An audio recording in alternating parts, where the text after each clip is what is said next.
is called Skills to Maximize Inclusion Through Interpreting and Mediation, and it's continuation of another project we ran 2013 to 2015 called Language Interpreting Training, a Stepping Stone to Work.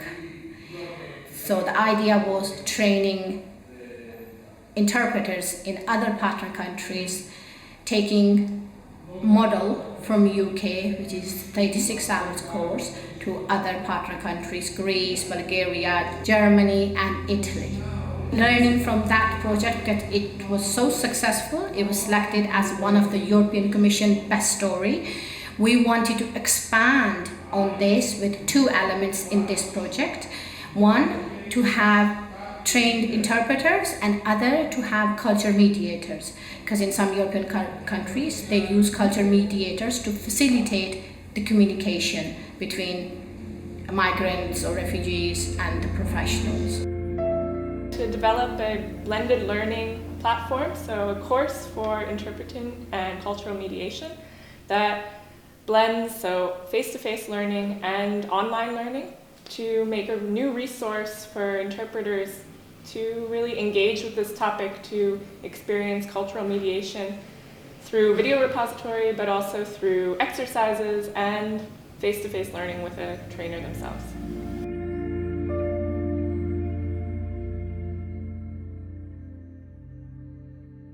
When we have a migrant that comes from a country where there are other institutions or similar institutions with different functions, we just cannot talk about the labor office. It might not exist in their countries. Sometimes just touch some sensitive issues, not only religious, but also, for example, parity of sexes, genders.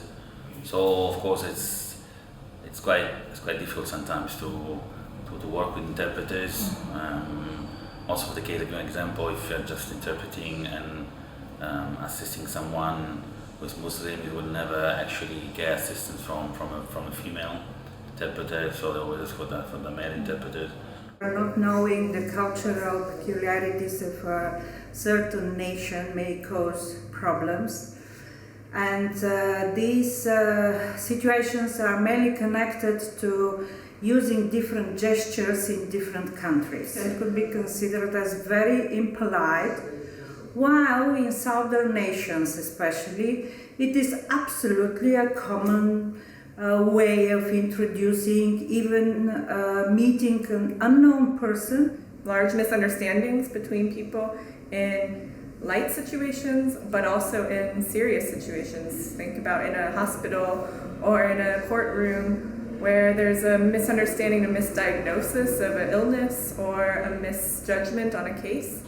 It might get just into a superficial word-based interpretation, concentrated only on terms, but not on what is behind of what we are saying.